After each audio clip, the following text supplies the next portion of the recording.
This is good. This is good because for Zoom, I personally don't have a pro license that it would limit us to 40 minutes, which I mean should be enough, but I don't have that kind of in the Yeah. back of my mind. So I'm really happy we made this work. So anyhow, now that we got the screen sharing figured out, um, thank you, Ed, so much for doing this, and you actually prepared for this. I Yeah, am I just figured I'd be boring. But really, really looking forward to this. So this would be our third episode of the Toon Labs podcast, as we're calling it for now. And thanks, Ed, for helping me out and talking to us. We had our kind of pre-chat last week, and what I found fascinating was kind of the two big things, but you can take this in any direction you want, kind of guide this on your own. But I felt that kind of a little bit of background, a little bit of stories, a little bit of kind of your experience working in different people, different companies, in different circumstances, and sort of like a not a, sort of like an overview, I guess, of your experience would be a really nice, cool thing. And then maybe we can talk about your IP and your books a little bit. So those are okay. kind of, for me, the two major things that I think are really fascinating and I'd like to hit. Um, so Yeah. yeah, take it Okay. away. Great. Yeah. You've prepared for this. This is So, amazing. Let's go. well, this was I was supposed to be preparing for a lecture that I was going to do last year Oh, for a friend of mine at Otis School of Design, and I had started and hadn't finished. So you kind of got me a little bit. So this image, I was I'm from New York originally, from Brooklyn, New mhm. York, back when Brooklyn was Brooklyn. And I couldn't find a image that I really wanted, so I kind of created this one just to give you the context of 12-year-old Ed going from Brooklyn to Manhattan at 12 years old on the subway I went to High School of Art and Design. So that was kind of like my, and the trains did look like this back then. And I probably was not that far off from looking like that as well.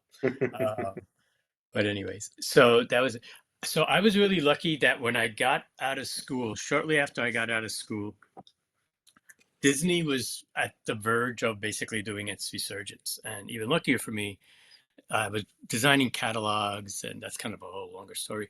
But the guy that I worked with had a friend who used to work at a Disney office in New York, and I was like, "There's a Disney office in New York." And anyway, long story short, that's how I wound up working for Disney. I went to work for Disney consumer products. I just threw in like some early stuff. I have tons of stuff that needs to be scanned and photographed because back then everything was on paper. For you young folk, paper was what thing we used to draw on. So, um, and that then, that hmm? sketch on the for me is the top right corner, I guess. But the one with Minnie and the ducklings and so on, is that for anything specific? That kind Oh, of looks like a shot from the shorts, which that I'm a huge that fan of the shorts. that was a sketch for and I have a tighter version somewhere. That was a sketch for a mural that was Ah, done in the ABC building in New York. So okay, I okay, just okay. put like a mix of different things in here, like that I just happen to have like copied up. Yeah, so that was just a concept. Um, Nice. I always preferred to do, especially like pre-digital. I never liked my tight work, so I always liked doing concept art. And um, and if I had guys that worked for me, I'd be like, "Oh, you finish this up." But I always preferred like just coming up with the ideas and coming up with the layouts and stuff rather than like doing like finished final illustrations, even though I was an illustration major in Yeah, school. That's kind of what I gravitated towards, though. Um, cool. and then I moved to I wanted to move into California. I worked as a Disney office. They wound up moving that office. I wound up moving to California. I was a creative director for a Disney store um, for years. And actually, one of the things that I learned at Disney store, it could be a little bit of a long story, but I'll try to make it short, No was I worries. learned a lot about branding at Disney store because one of the things that we did at Disney Store was we accidentally created at that time, a $6 billion character franchise. And I Mm-hmm. say accidentally, and it was a total fluke. And few people outside of this chat will know this story. Um, but I had just moved uh, from New York, and it was like 1990, and the 95, 1996. And my boss at the time, who I give all the credit to for this, she came into my office and she was holding a kid's nightshirt. And the nightshirts were like these big, long, oversized t-shirts that kids would wear to sleep. Um, and on it was an image. And it was like a girl's bedroom, and it was like a sleepover scene, but it was with like Ariel and um, Cinderella and Sleeping Beauty, a couple of the princesses, and they were like, and then Minnie and Daisy were there, and they were all like writing in a diary and chatting and doing their nails and stuff like that. It was like a big sleepover scene, and then on the bottom it said Disney Princess, right? Mm-hmm. So she came in and she was like, "What do you think of this shirt?" And I was like, "Well, they're breaking all the rules because at that time you couldn't mix the characters together, right?" Right. And so she was like, "Well, yeah, you're right about that." And Consumer Products is really furious with the parks for putting this shirt out because Consumer Product would sell all the licenses individually. So, Mm-hmm. they were going to the licensees and go, "You got to pay for Cinderella and you got to pay for Ariel." And they don't like this mixed character stuff, even though Disney had done it, for years. Like when Walt Disney was alive, they would always mix characters in their promotional stuff. Um, Mm-hmm. but anyway, she goes, but there's something here because every time the parks puts this shirt out, it just flies off the shelf. So I was like, well, maybe there's obviously something to the girls together, but let's get rid of Minnie and Daisy because they're not princesses. And what we did to kind of like walk the fine line was I put a style guide together with my design partner, and we did the girls in cameos. So we did the princesses in like little cameos, and then so they were together but separate. Like on you could put it on a shirt or something, and then we put Disney Princess as a branding on there. And we put a style guide together, and they put it in a bunch of like little tchotchke products, and they put it in the store, and it just blew out.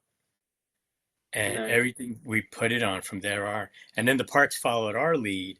And then little by little, we kind of started cheating and putting the girls together, stuff like that.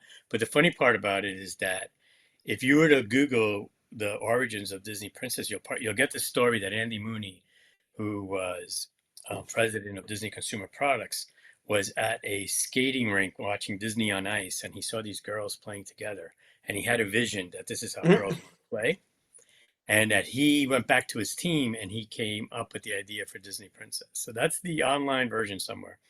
Um, the only problem with that story is that it happened like 4 years after we were already doing Disney Princess product, because Uh-huh. Andy Mooney joined the company in 2000.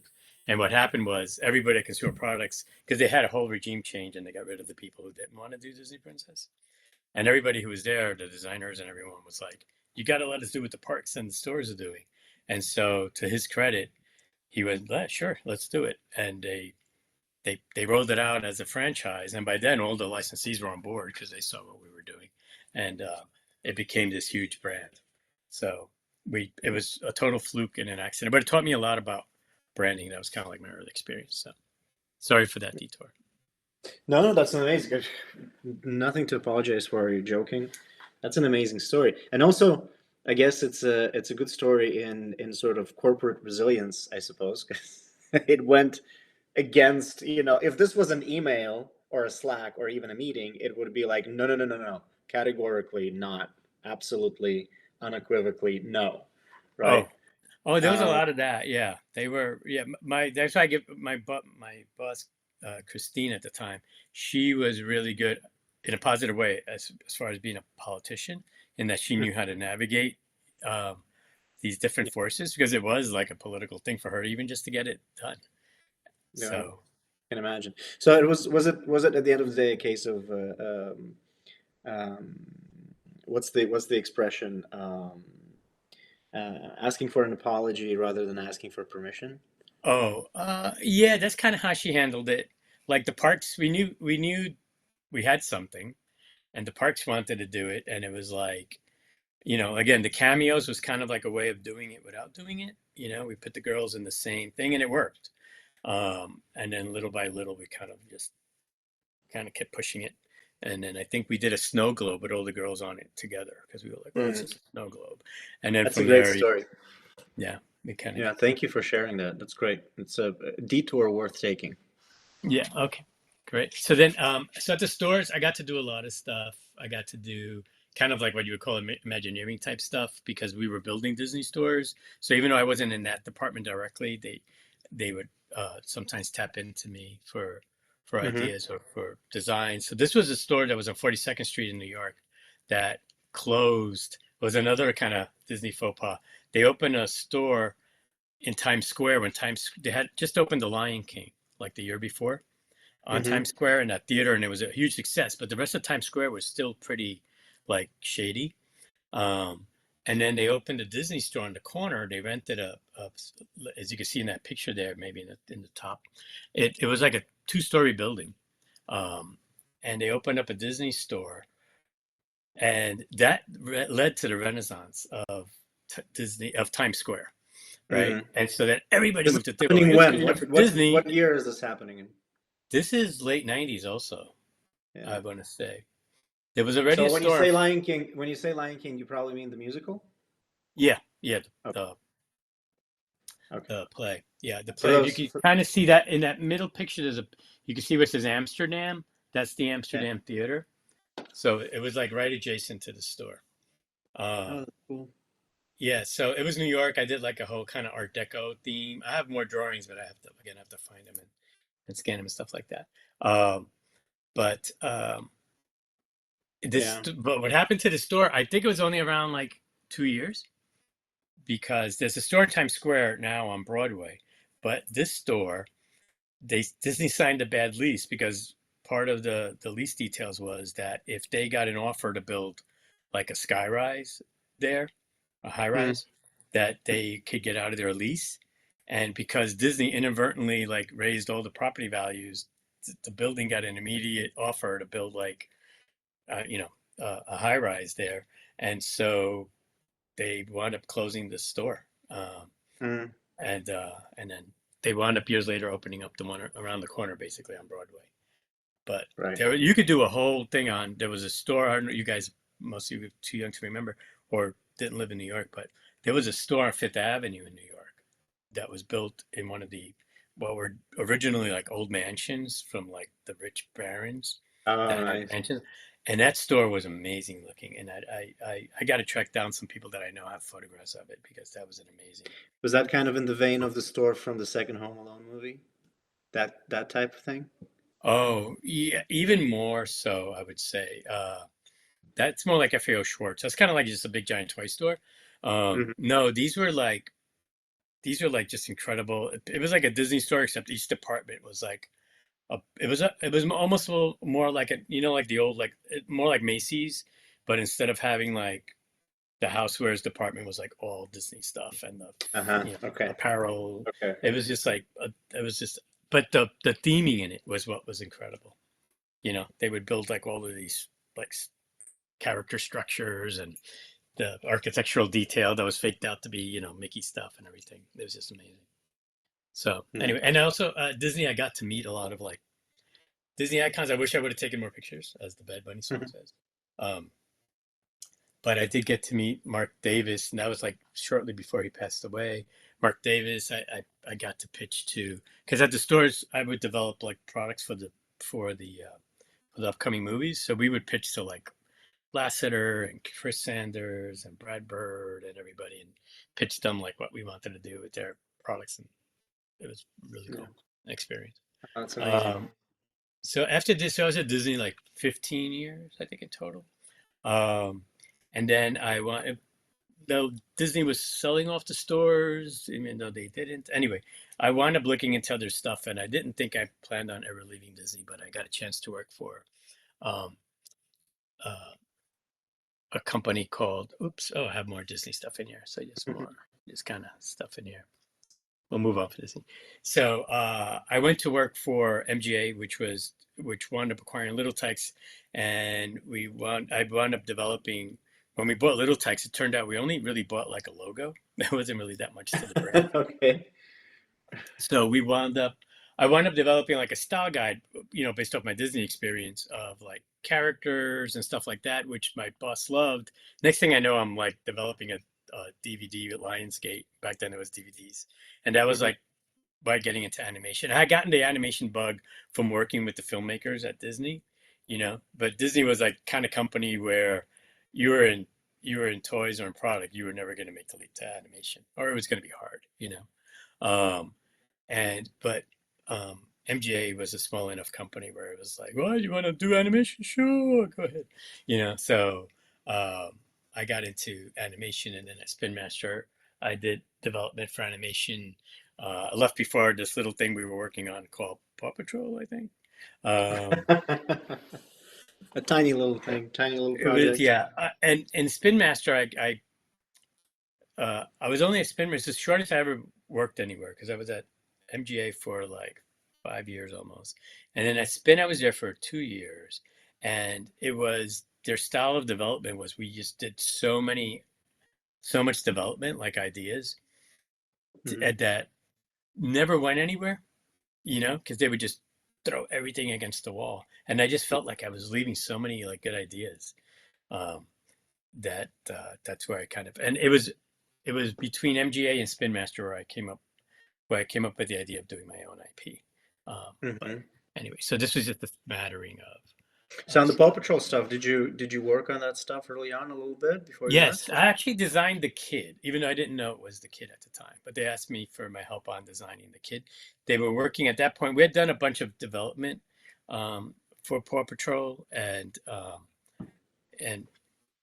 different concepts, and we had broken it up into different teams, and it was an outside studio that was working with our toy team on the pets idea, which wound up becoming Paw Patrol. But they asked me to work on the design of the kid. And Okay, cool. yeah, so. Wow. But then it Awesome. This launched stuff, after I left. yeah. This Ah, stuff looks familiar. yeah, this was the low point of my. No, okay. And then just more recently, working with Alex and the team at Outfit Seven and working on, which was a thrill, on Talking Tom, where I got to be art director on uh, for Epic on the development side of stuff, and getting and the best thing about this, I got to do actually initially came in to work on toys, and then they kept me on to work on Yeah, yeah, animation. So yeah. it was the first time really working full scope, like from pretty much I don't think there was much they didn't ask me to do on Talking Tom, from developing key art Yeah. to the toys to developing new characters and stuff like that. So Yeah. I it's have to it's a tell you cool. that, yeah, that like I have been with this project for very, very long time, many years, and we'd been working on it before you guys came on board, and we kind of started redeveloping it, um, in a sense. And we've done some art before, and it was also very, very exciting and fun. But that little bit of it, like that year or those few months where most of these designs came to life, like the design of the villains, for example, right? Like this is cranium here. The design of the vehicles and little things and little props and so on. Like when that all that stuff started coming together, it was such a fun and kind of creative for me, at least. And I'm not even the one like drawing this, right? But just watching you work and working with you, I think for me was so fun and so easy. And I think some of the designs you came up with, it was really, really original and fresh and cool and on point and really complimentary to the characters. Like one of my favorite pieces of design, which isn't on the slide, I don't think, but we have a villain called Gordon the Great, and he has a vehicle, The and which is chariot. kind of like a chariot thing, yeah. And there's some iterating on that, and some things kind of. in detail have changed as we worked on it, but it's pretty true to the original concept. It's one of my favorite things ever. And what working on it, and it's a long process, whatever it took 2 years or a little bit under, I guess, to actually I think it produce. was like 3 years altogether I was working on this. Oh, yeah, yeah, to actually produce the 52 episodes. And every time we would talk about toys, or every time there would be an episode that's maybe a little bit more centered around one of these props kind of has more screen time, I always had like this sort of visceral feeling like, man, I'd love to see that on a shelf, which doesn't happen with every design, but like I can see that boxed up nicely sitting on a shelf in a toy store, which I visit with my son every 2 weeks anyway, you know. So that's how I think it's a testament to to how the designs transcend content and licensing, right? Like they look great in the show, these things, and also they make for really awesome looking toys that are eye catching, you know. So Mm. that has been like, this is like my personal perception of my personal experience with kind of working with your designs. So I had a lot of fun with No, you on thank you. board. No, I enjoyed that the opportunity you guys gave me, and the interaction with you guys was really great. It was a lot of fun. So, and a lot of work, but it was so enjoyable, Yeah. very, very satisfying. And I hope we have a season two Fingers crossed. Fingers someday. crossed. So We'll cool. see. Hey, by the way, the show is launching on the BBC this weekend, so I think on Oh, is it? Saturday. Oh, okay. Oh, I thought it had launched already. So the announcement was a No, while there's back. just, yeah, I thought so too. I thought it was like last weekend or last week or something. But some of our teammates, shared the official announcement, and at the BBC they actually created like a little landing page for the show, like its own show on a website, which is really nice. So, and I Oh, cool. think it's a good slot too. Oh yeah. It's like Oh, 11:35 on a Saturday. So well, I in got my it. mind, I that's a gotta good slot. say, if yeah, we don't want to bore you other guys, but it seemed like it took forever to land on DNEG and a studio to do, Mm. to the animation. And I gotta say, the animation quality, and everybody worked hard to make sure that we got it where we wanted it, but the quality looks as good as anything out there. I mean, as good as shows that, Oh, right? Because oh, 100%, 1,000%, a million percent. yeah, Yeah, yeah, yeah, yeah. right. Like Because not yeah, even a question. there's a lot of studios, and it's one of those things. I think in a lot of studios, there's a lot of people involved, and things Mhm. just kind of get whatever. But it's like I find like most animation shows, the lighting looks too blown out or something. That gives Yeah, them, and we really got nice feeling, yeah, and we drove them yeah, crazy too with like yeah. doing But with a lot of painting for every scene.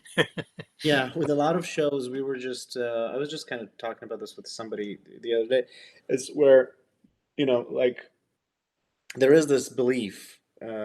Just a quick segue, because we're here to talk about you, Ed, but maybe we're spending too much time on this. But there's this kind of thing of where kids don't care, right? It's good enough. It's fine. Like, we maybe as professionals we get in our too much in our heads, and we look at things and this is not good enough, and we need to da da da da. But at the end of the day, there's differences that kids won't care. They won't see the difference, which, fair enough, fine to a certain degree. But sometimes you watch some of these shows and they feel like they're made on a budget, even if they're not, in some Hmm. cases, right? Even if it was like the budget was decent, great people working on it, but just, I guess, part of the process or whatever, it has that where it feels like a little bit phoned in. It feels a little bit, maybe the lighting is too blown up, maybe it's not just enough attention to detail here and there. So I think that still happens. And one of the things when we set out, as a team and as a company, as a department as well, for this one is like we wanted it to feel quality. And this is an Outfit 7 kind of core belief as well, that quality is paramount. So and I think we managed together, with you guys, together with the ESM team, DNEG, Paul Hunt, the director, put in a lot of elbow grease. here. I think we pulled it off, and I think it looks the part. And I'm very excited for all the new broadcasters and outlets picking it up, and I'm really looking forward to see how more audiences react to it, and hopefully we'll get to do more in the future. We'll see. So This so decision now is way above my pay grade. yeah. So anyway, so then when I left, I had taken a break between uh, MGA and starting a Spin Master, and I decided to, and I had, but let me even backtrack even more. When I was still with Disney in the early 2000s, so I told you I was brought up in New York City in Brooklyn, but our little escape was both my parents are from Puerto Rico originally, Mm-hmm. and and so we would go on summer vacations and Christmas time and stuff like that. My grandparents lived there, had tons of cousins that lived in Puerto Rico.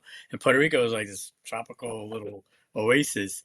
And, for a kid from Brooklyn, the city, to, all of a sudden we were like playing in the mountains and, catching lizards and, and, you know, if you've ever been to Puerto Rico, there's like the fortresses that inspired Pirates of the Caribbean, and there's the mountains and the beaches, and it's this beautiful place. And when I had gone, I finally, my parents retired. They built a house in Puerto Rico, and in the early 2000s, I had the chance to go with my kids for the first time, and we did all the stuff that there is to do. But the one thing that stuck with my kids was the same thing that stuck with me when I remember as a kid was, if you've ever been to Puerto Rico, there's a little frog called the coqui frog, which is kind of like the unofficial mascot of the island. It's kind of like what the panda is to China, right? And everywhere you go, you'll see that the coqui frog is like used on all different kinds of things. It's like everywhere used to go the coquille, and it's been around since forever. That image on top in the center, the petroglyph, is actually from uh, a, a petroglyph of a coquille from the Taino people, which were the people that were in the islands before the Europeans arrived. So, and you can tell by that picture, the coquille is only like this small, but it makes a loud, almost bird-like chirping sound. Mm. That's coquille. It's like, and you go out at night and then everybody's like, what is that sound, right? And it's like I said, it's kind of like what everyone on the island kind of connects to, like they know they're home when they can hear the coqui frog. So I went with my kids and we were looking around for, I wanted to buy something, and there was a lot of stuff like this, like t-shirts and touristy stuff, but like nothing, and a lot of like, I don't know if you can still see my screen, but like tchotchke stuff with Mm-hmm. the flag on it. Puerto Rico is very proud of their flag. And Captain America knocked it off, by the way. And But I couldn't find anything for kids. And I had gone to Paris and to London a year prior with Disney. And I remember in London that Paddington Bear was like the quintessential story in London. And in Right. Yeah. Paris, it was Madeline. And I was like, oh, there's nothing on the coquille. And I was like, the kids of Puerto Rico deserve a story. So I was like, oh, why don't I write my own? I thought, create my own story. But I was working for Disney, so I had conflicts there. And also, I was just like, life gets in the way, and I did a lot of procrastination. And finally, about 10 years later, I got around um, to like just thinking about it more. So, first I did a lot of research. I realized that because the cookie story went back all the way to the Taino people, with the indigenous people, which I knew very little about. I always thought of Puerto Rico as kind of like a Spanish colony more, it's an Mm. American colony now, basically. But back then, I always thought of it as like, because the Spanish culture is so rich. Um, but the Taino story, I realized early on, had to be kind of based in the Taino people, because the cookie's been around since before um, even people. But and then obviously, then the Taino art influenced me a lot. So a lot of it was just kind of like research. Uh, Early on. Obviously, the Spanish influence um, as well, because that was the other thing. I'm an artist first and a writer second, so I kind of visualized what I wanted to without even having a story.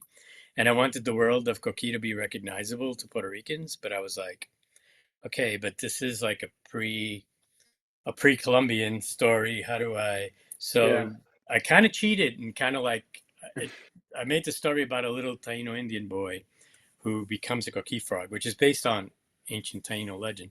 But then he I kind of created this frog village in where the world is inspired by the world to come, which is more like European in feel. So, and it didn't seem to be a problem. Everybody kind of got it.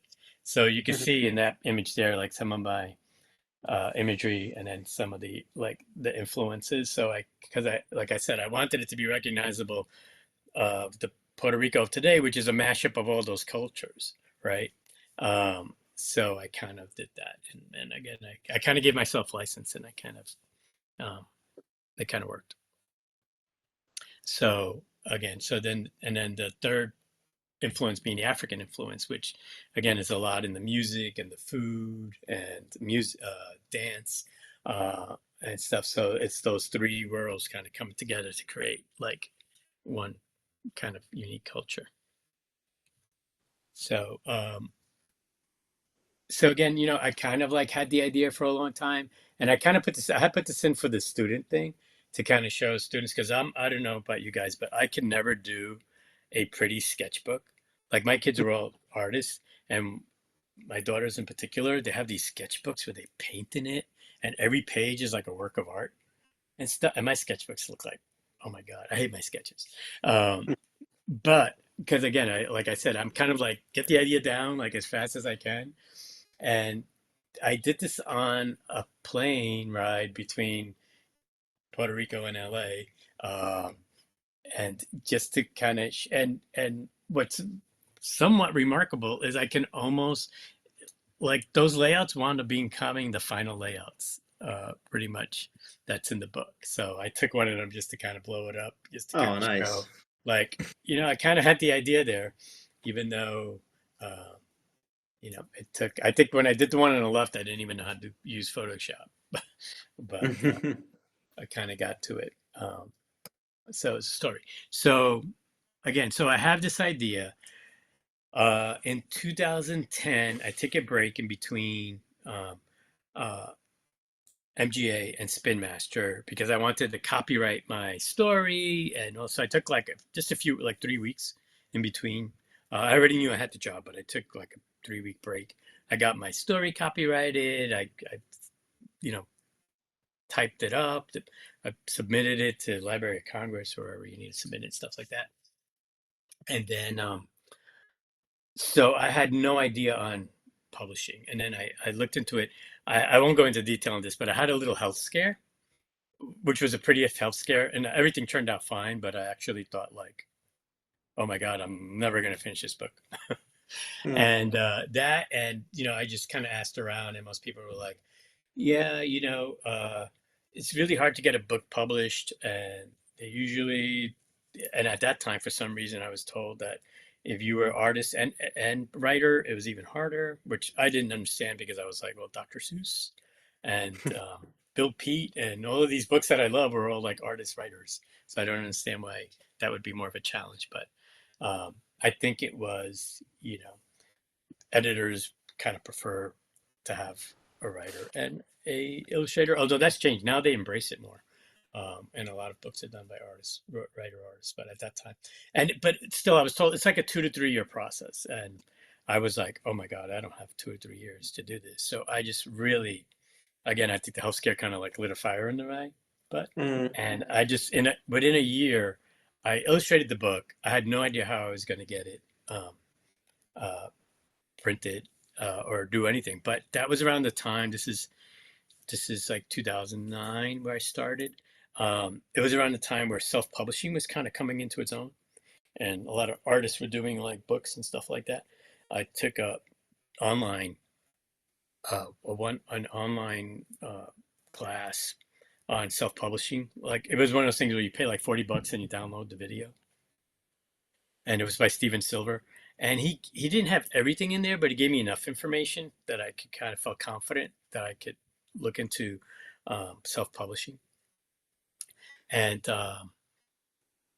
So I decided to do that because I had, I was like VP of design for Spin Master and for MGA. So I, I had enough like saved up that I could, spend money to self-publish. I decided, what I did was I made a mock-up of the book, and I went to Blurb, and I actually have that mock-up still. They basically did like it was I did it in a square format, and their only square format was like 12 by 12, so it's this gigantic book. Um, but it was enough to make it look like a book. And I had a friend who lived in Puerto Rico who I knew from Disney originally, who had uh, I had reconnected with in toys. She was working for MGA doing distribution. She was a consultant. She would sell in Puerto Rico. She knew nothing about books either, but I showed her my concept. She believed in it, and she approached Borders Books. There was Barnes and Noble never made it to Puerto Rico, but Borders Books was huge. Hmm. And even though they only had two stores, but they were like two of the biggest stores in the Borders chain. And so we pitched it to them, and they were like, "Well, we have a distributor on the island. If he likes it, then you could, we'll be interested." So I pitched it to the distributor. The distributor was like hopping in his chair. He's like, "Yes, this is long overdue." That gave me the confidence to go ahead and print. I think I printed 2,000. I did it in an English version and a Spanish version because Puerto Rico is pretty much bilingual.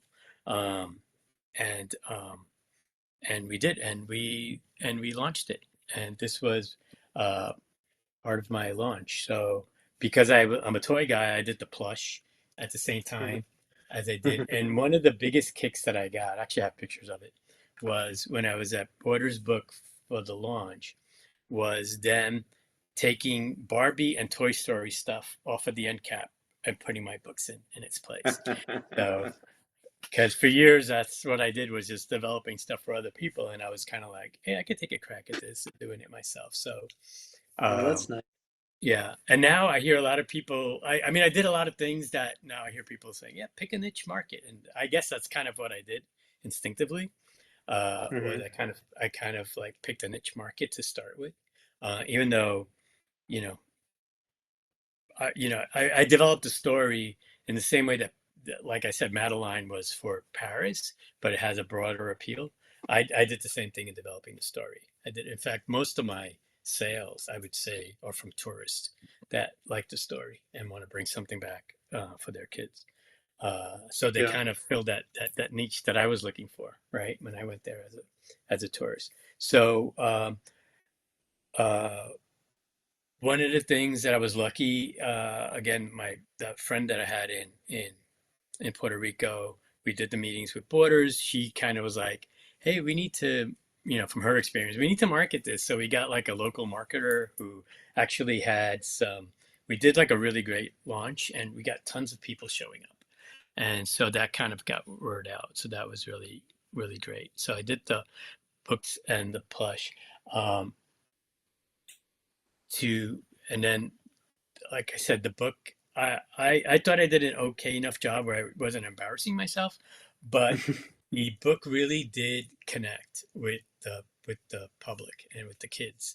And one of the things that I'm most proud of is that I still to this day I'll get letters from teachers and stuff like asking for permission to do the play, or that they did a play and they use my books, my my book. So Oh, that's very nice. Are the books still on sale? yeah, yeah. So the book, I'm in a point where I have to reprint my first book, and I'm going to do it. The first book I did three, I wound up doing three titles. The first one, like I said, I did it in English and a Spanish version. I launched two other titles, and I did those bilingual. And there was less copy because the first book, honestly, I developed it as a movie. I really developed it as a movie that I went back and had to edit down into a picture book. The other two I did more in mind as like smaller stories that are really designed to be a picture book. Um, so Hmm. I for the third book for the reprint, I'm gonna do it. I figured out a way now that I can condense. I have to modify the illustration slightly, but I think I can do it in. in a bilingual edition, because the bilingual editions sell better than the just English or the just Spanish. Hmm. But they've been in print, yeah, from the beginning. What's messed me up is the tariffs in California, in the United States, because so I'm kind of waiting to see if that ever settles down. But you know, that's a whole other can of worms I won't go into. But anyways, because all the printing is done offshore for the most part, it's really hard to get good printing Hmm. prices, especially in lower quantities in the Right. States. Yeah. Yeah. Um, but anyway, when I was doing the pre-interview with Alex, I was telling him it's like, so like you take one step back, one step forwards, two step backwards, or however the saying goes. So to put this in perspective, I launched the book in September of uh, of 2010, um, and then the book did so well that they were like, "Oh, we're going to sell through by Black Friday in November at Thanksgiving time, right?" They will. So I wound up. I don't even know how we reprinted, but we reprinted in time, and they airshipped the books. I called the printer. They were great. They wound up finding like space on a plane that didn't cost me a lot because it's like all about availability. So Yeah. we actually airshipped in the reprints, got them there in time. I did T-shirts, since I had like a front of store display, and we got it in. Everything sold great, and in January of that of the just a few months after, in January, Borders declares bankruptcy. So Right. Yeah. long story short, I don't even know like what I made and what I lost, honestly, because part of being a creative entrepreneur is that the business side sometimes kind of gets away from you. And also, it just got real confusing with the bankruptcy and stuff like that because I got paid for stuff that they sold before January. So, but then stuff that they sold after, or what was in it, it was really confusing. So I know I at least I made more than breaking it even, but I lost money to the bankruptcy.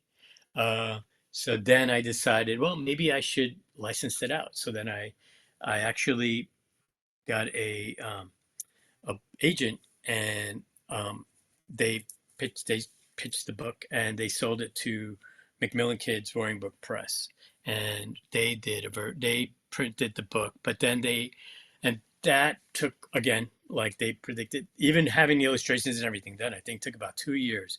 But to be Oh, honest with you yikes. guys, hmm? Yikes. Yeah, This is yeah, just kind just of that. it takes time just plugging it into the pipeline or whatever. Yeah, because like if you're gonna print the book, they take it to like the book fairs and was Hmm. Bologna? Oh, it's the one that they do the big one. Yeah, there's Bologna, there's Frankfurt, there's more than one Yeah. place. So they do the book fairs. So they print up like these like sell sheets and stuff, like mock-ups Uh-huh. of book, like pamphlets and stuff that they do at the book fairs, and then they get pre-orders, and then based off the Right. pre-orders, they decide how many they're going to print and everything. And I just had a really bad experience with working with a publisher because by the time it all got done, like the team that was interested in the book had moved on, I think. My agent moved on. My agent went back to publishing, so I was like kind of left without an agent, without communication. They only did the English, they only did the Spanish version of the books, and I was actually selling more of the English version. So I didn't have really direct communication with them. And then they asked me to remove my titles off the shelf so that they could relaunch it. Like, so Hmm. I took my titles away for like a year. So I kind of lost momentum, especially in Puerto Yeah. Rico, where I was kind of like, I had something going and stuff. And so it was like, it was messy. So I don't know. So then I did the second books and the third book, and I just did them on my own as well. But anyways, Yeah. but I don't want to describe. But again, in Puerto Rico, first book, I had a lot of success. Puerto Rico is a unique market, even though it's a small market. It's 3 million people, but they have like tons of TV stations Hmm. um, and opportunities for marketing. So, and again, I think I was kind of like a little bit ahead of my time. Like now, there's a lot of people doing like niche stuff, and even in that market and stuff. But I got a lot of like TV time and stuff. Even with the latest book that I did last year, I got TV time. I did other products. My friend that worked in toys managed. We got a direct to retail program to do backpacks. I don't know if you can see the backpack behind me. We did backpacks with Walmart and stuff. I did T-shirts. Um, I did the I did a line of coloring books through a third party licensing agreement. So everything that I learned at Disney and at the different toy companies and the entertainment companies that I worked, I kind of like put into practice. Yeah, Um, and then now I set up a shop through Printful, and I'm doing new products. And again, the hardest part is for me is not creating the products and stuff. And we talked about this last week, is yeah, the whole marketing, because yes, marketing is all about and you're competing with so many people now. Like I was on Instagram in 2010, I think it was me and four other people, and now it's like, yeah. and you used to post something and you would get like 700 likes, Oh my God. uh, and now I see people with like 1 million followers and they get 20 likes. So it's like so much more Yes. complicated to just It's really, grow an really hard audience. to break through, especially if you're independent Well, it's all and pay to play. Now you're competing with Coca-Cola, who's on Instagram and paying millions of dollars probably, right? yeah, A year yeah, to market their products. So how do you do it, and how do you, and even you're even competing with legitimate viral stuff, that's like stuff that people are interested in, but you're going to have to pay to kind of break through or do something crazy or yeah, something. yeah. So just It's getting really the tough. word out there and marketing out there is like really, it's like really tough. And Yeah. then I developed, I had signed an agreement with Splash. I don't know if you guys know Splash, or they're an animation studio in LA, to do a kids TV show, and I did all the development really. They were kind of helping me pitch it. Um, I didn't renew the option with them because I realized Splash is great at, they're basically a work for hire studio, but they're not great at developing their own IP. Hmm. So I kind of pulled it back. I've reworked the concept a little bit, and then I'm pretty much ready to go back and start pitching it again as an IP. Again, it's kind of hard. Everybody wants you to go viral online with something before now, Yeah, before you do anything. So it's kind of like a whole different world. But um, yeah, yeah. Now they wanna know, like, do you already have a presence somewhere? Do you have a following? How big is that following? yeah, Have you already made content? yeah, They will they wanna get it almost, fully yeah, baked.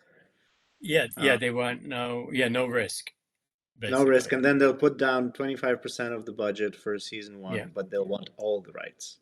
yeah. That was the other thing. That's one of the things with the book, where I think with the publisher was one of the things when I did my deal, because I was, even though it was a first time publisher, I was kind of savvy as to how these things work. And I did my research. And I know that if you just go in and sign a deal with a publisher, they want to grab all the rights.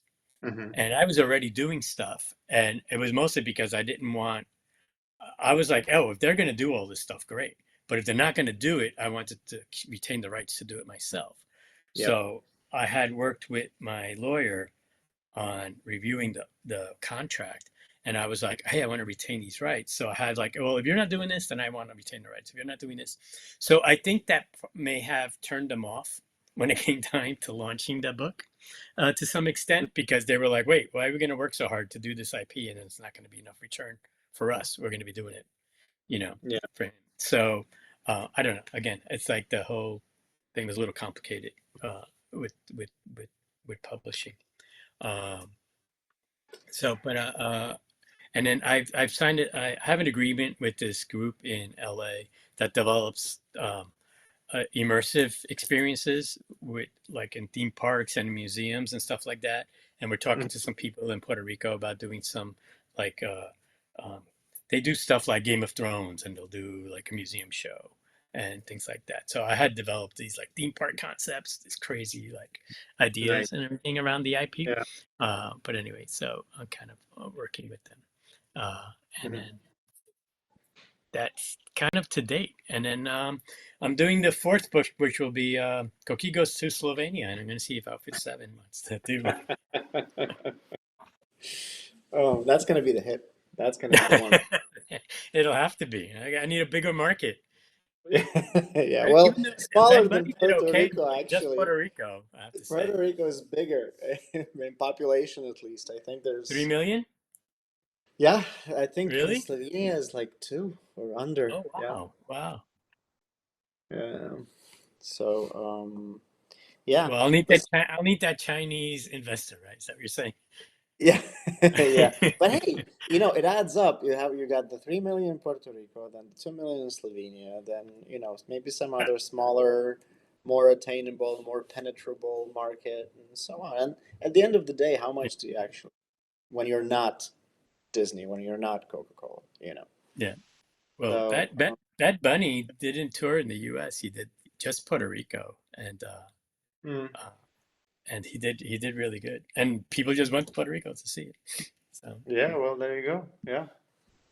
Um, Listen, thank you. This was very informative.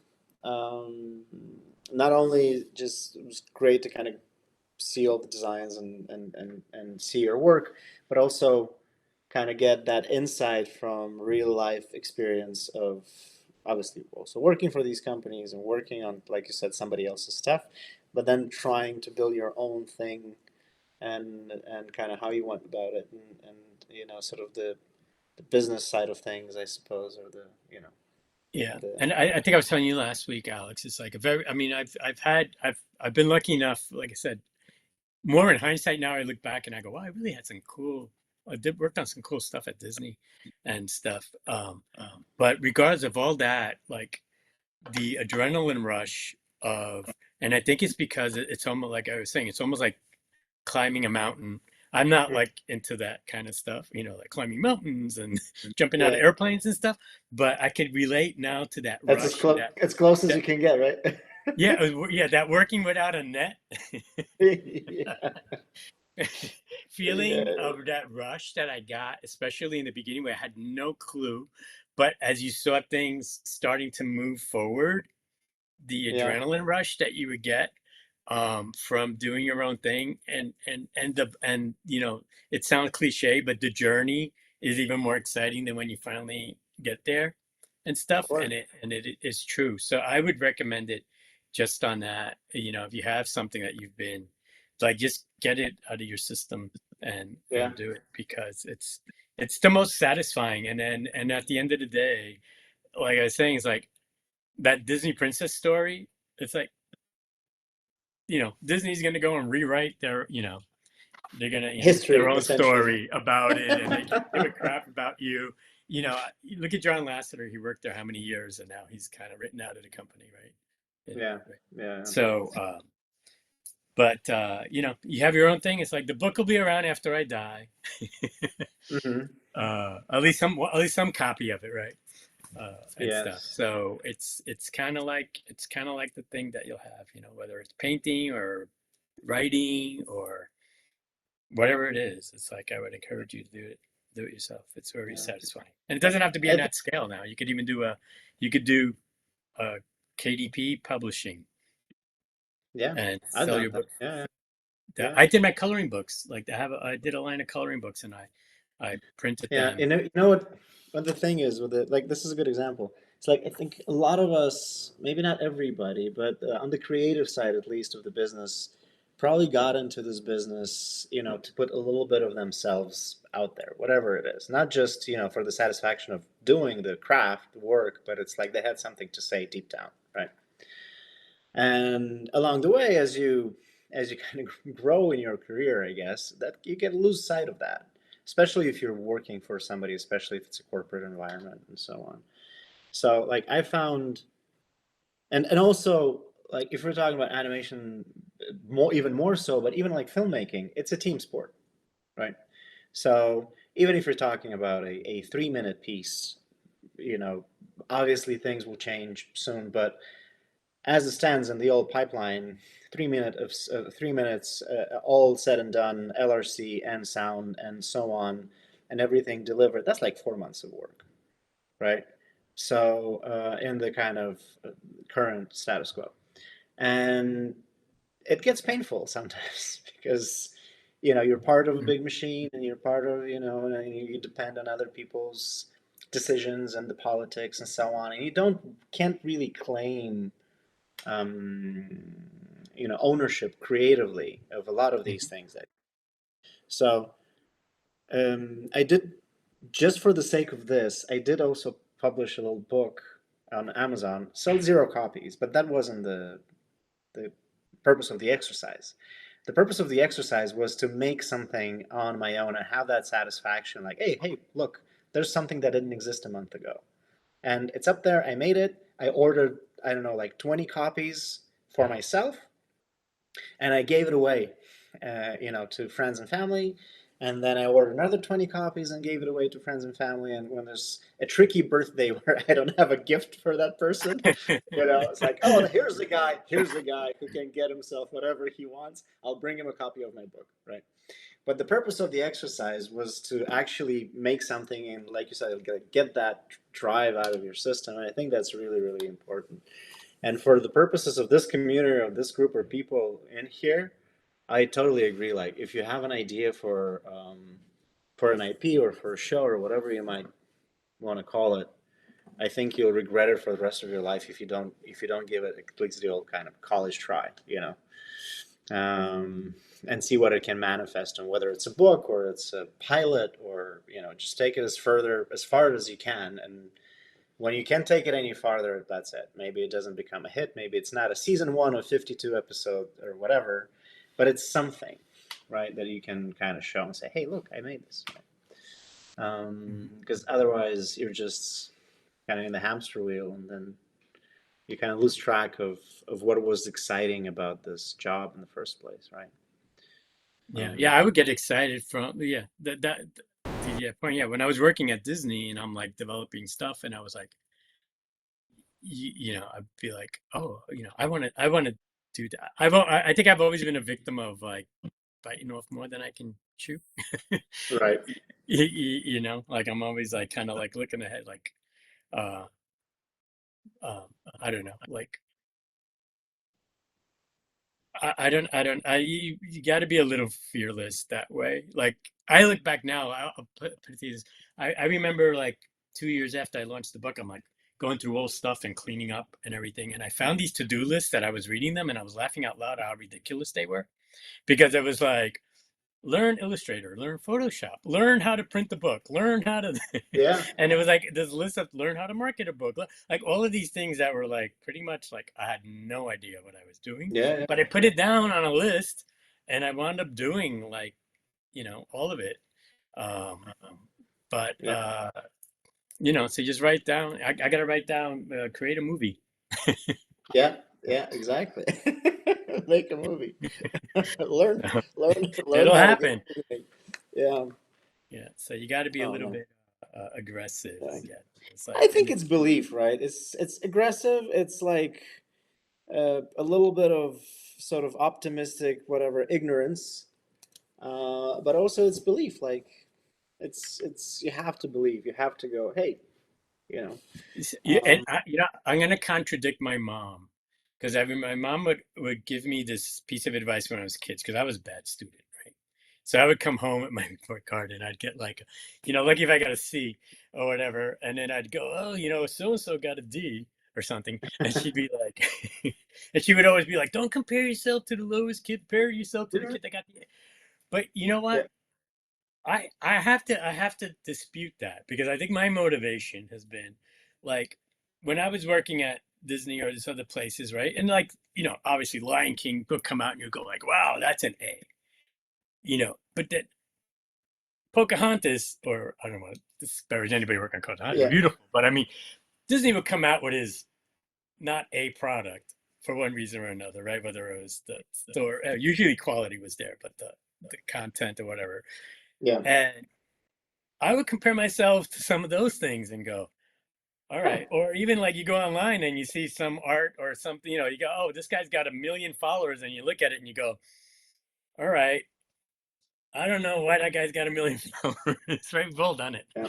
And you're like, this is like, so sometimes it's not bad to compare yourself to something lower, because you could go, I could do better than that, right? You're Yeah, not I get that. you're I not get gonna do that better thought. than the A, but maybe you Yeah. could do better than the B plus or the C or the, Yeah. right? I get that. I get that logic. Yeah, totally. No. And it's never too late, you know. Absolutely never too late. Um, so yeah. Um, but I will never tell my son this though. Like I get the Oh, I logic. think I learned a little bit of this lesson from my son, because when he was going to go to art school, he's kind of like me. He's smarter than me, but he was kind of like a little bit, as a student, he was kind of like, Mhm. uh, put in the minimum effort, right? Uh, and when he was going to college, he got into Art Center, and he also got into Laguna College of Art and Design. And I was pushing him to go to Art Center, because Art Center is like the school that you hear about where kids are passing out of exhaustion from all the Mhm. assignments that they have, trying to please their teachers and everything. And then Laguna is like this. You have to go. Well, you have to live in Laguna, which is, because here he could have almost commuted, but Laguna is like this beachy. It's on the beach basically, and it's laid back town, Yeah. and it's like kind of like, it doesn't have the reputation of Art Center. And his thing to wanting to go to Laguna, besides it Mhm. being a beachy town, was, hey, I'd rather be the best kid in the in the worst school than like a mediocre kid in the best. And I was like, and he did. He was like at the top of his class at Laguna. I was like, Yeah. okay, And I can't it's argue with probably it. a happier life, less miserable for sure. Yeah, maybe he might have through osmosis learned that from me. I didn't preach it, but I guess he probably was looking at me and like, Yeah, that's a good story. yeah, I'd be the best geeky cookie artist as opposed to like a mediocre Disney artist, Yeah, right? yeah, yeah. But yeah, doing your own thing, I think that's a huge lesson. Whatever that means, whether it's also finding the correct environment and so on.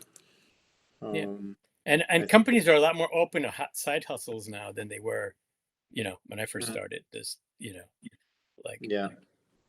I think they see it as like, oh wow, they got entrepreneurial spirit. That's good. Hmm. Yeah. And I think it's harder to contain now because there's so many resources, right? Yeah, Like just information, like you were saying, you had to-do lists written down on paper. But nowadays, everything you yeah. want to learn, you can learn. Just Hmm. find an hour every day, and in 6 months, you'll be a total badass in that thing. The information is Yeah. out there for free. Hmm. Just invest the time, right? Yeah, it's finding So, the audience now. That's the hard part. yes, Or you know what the audience is. It's just cutting through. The audience is access, just bombarded. access, yeah, accessing the audience is really tough. It's tough Yeah. because there's so much noise, Yeah, and and the it's time that's just expected of you to put into it is what I find. Like, again, yeah, it's like I'll do all this other stuff. I'll do the 90%, that last 10%, which is I just like, it's so unattractive to me, yeah, and because you have to it's hard. create the content in addition to spend the time. Because now Yeah, it's like creating, like, now it's not enough to put a picture. You got to act out a whole scenario. Like, here's a picture of it, yeah, yeah, yeah, yeah, right? And I'm like, oh, I yeah, and could then be a some. ham, but even that goes beyond. I'm like, okay, Yeah, and then too some much. things are effective, some things are not effective, and it's a whole thing. And the algorithms and the things, the way they're designed and they're built, are very complicated, and it's really hard to navigate. And then you have to have a guy that Yeah. kind of Oh, understands better, but not really, because it also changes like every couple of months, and then he needs to relearn it, and then you have to yeah. pay that person, and then you have to Yeah. place And ads you in. don't even know they're fake because you don't know what you don't Yeah. know. So And for then the all you ads are know, very, like, the ads or the promos or the boosts or whatever you want to do. You have a post and you want to boost it, whatever you want to do. All that costs money and it's expensive. And it's just you're throwing money out the window if you're not spending enough. I've done this. I'm doing it now for this community as well, trying to promote it and, trying to buy some paid ads for LinkedIn and trying to find the professional niche that I'm looking for, right? It's a niche. It's not a huge amount of people, and I thought, oh, they're going to be here on LinkedIn. Forget Meta, forget Facebook and Instagram. That's a huge thing. But like on LinkedIn, surely I can find all the animators on LinkedIn.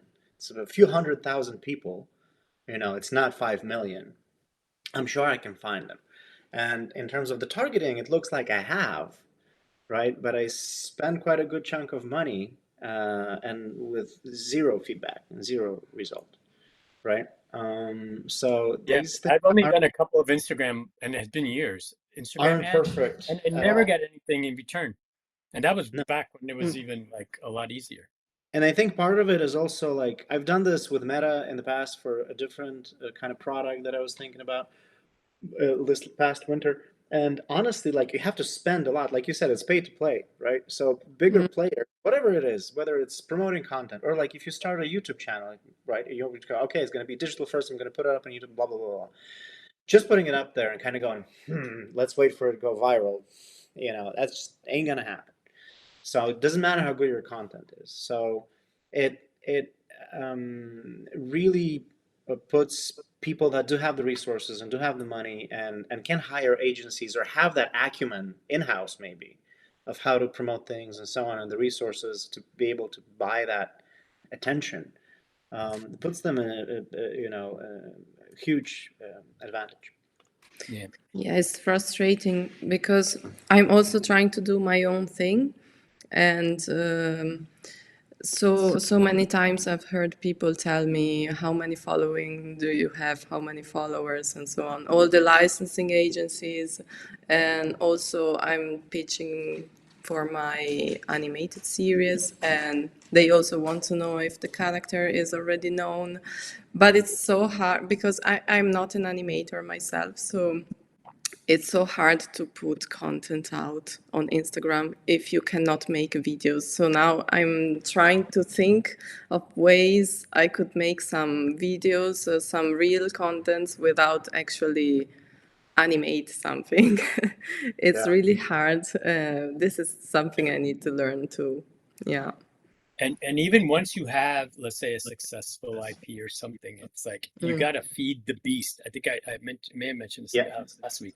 When I was at Jack's, we did the toys for Frozen, and Mattel totally dropped the ball. So we had our dolls out there, Mattel didn't. But if you went to the toy meetings, just like a month after Frozen premiered, right? And the feedback from the retailers was Frozen was like a $1 billion thing overnight. Mm. And the retailers were like, we don't know if we're going to buy Frozen in the spring because even though it was huge in the fall, it was a billion, but now it's down to like 920 million and it's trending downwards. So we're a little concerned because Disney doesn't have anything in the pipeline for Frozen. So what's the content that we like? And they actually, it's one of the reasons why Disney put out the shorts that they came out with. They rushed some Olaf shorts and stuff out to Hmm. market because at $1 billion, the retailers were like, "How are you feeding the beast? Like you got to Mm. keep." So even when you do your own thing, it's like you got to keep. Like I did the first book, then I felt like I have to do a second book, and I have to keep it. I have to do a third book, Mm. and you have to basically keep reinvesting, which is why a lot of like new businesses, I think, they start with borrowed money, right? Mm. They build it with borrowed money, and then to keep going, they have to basically like either go public or sell to a bigger entity Yeah. because it just keeps. It's just that's why. And I was like, oh, okay, that's why people sell because you always wonder like, oh, why would they sell? And it's like Mm. it's So all early on on, right? Like why it's all wouldn't on they borrowed grow it money. further? Yeah. Yeah, like if I wanted to really like make a key, like yeah, I would probably find somebody to invest in it that could Mm. afford to Alex's point, invest in building the social media, do the spend to get it big to then attract another investor, right? That's kind of how it works. It's kind of sad, but it's kind of like, Yeah. Well, anyway, on this note, but you can do it. uh, yeah, Thank it's you. possible. I think it's possible. I don't know. Like, I'm turning 40 in 3 days, and I think my parents, even until now, have no idea what I do, and they don't understand why I do what I do. You know, and I think they're still maybe secretly waiting for me to get like a proper job. Like accountant, teacher, lawyer, whatever. bus driver. That would make way more sense for them. Mm. But through all the crises and all the kind of low points, I think there's always that little bit of kind of foolish hope. And I think that kind of sets people in this business apart a little bit, especially the creatives. There's always that foolish belief that, hey, I got something to say and somebody's going to want to see it, right? Mm. And that kind of drives you to kind of keep making things and keep trying to make things and so on. So Mm. at the end of the day, even through all the the difficulties and friction and so on, I think that's a good kind of positive thought to cling on, because this is, you didn't get into this for easy money, that's for sure. Mm. So it's to make something, to say something, and to kind of feed that drive of like, I got something to say, at the end of the day, all you have to do is not give up, right? Yeah. Yes. I'm sure I'm sure you'll figure it out, Susanna, as far as like your Thank content. you. Yeah, I just watch other people's videos of what they're putting. There's a lot of people doing a lot of talking videos where they just talk, Mm. and I have to say a lot of them are interesting. Like I get hooked on it. It seems like people speaking I mean, it's just wired into our DNA, I think, as opposed to just looking at a picture anyway. Yeah, So, yeah. Yeah. Well, listen, good luck. Thank you. Good luck, and you got a whole group of people here to ask for yeah, to advice. start, you have a starting point. Okay, thank Ask you. for advice, to ask for suggestions, to, I don't know, do a virtual coffee with, or whatever you need. Mm. We'll be very, very open to giving you. Yeah, that would be great. So Thank you so much. that's what this is for. So, Mm. and listen, Ed, thank you so much. Thank you again Thank you, guys. for the Thank story, you. for the time. This was really, really amazing, beyond my expectations, for sure. Well, thank you, guys. And if anybody's had any specific questions that I can help out with, if there's anything, just you know where to find me. Awesome. Okay, and thanks everybody for showing up and dialing in. Thank you very much. I'll see you. Bye. Bye. Bye. Bye. Bye, guys. Ciao. Yeah.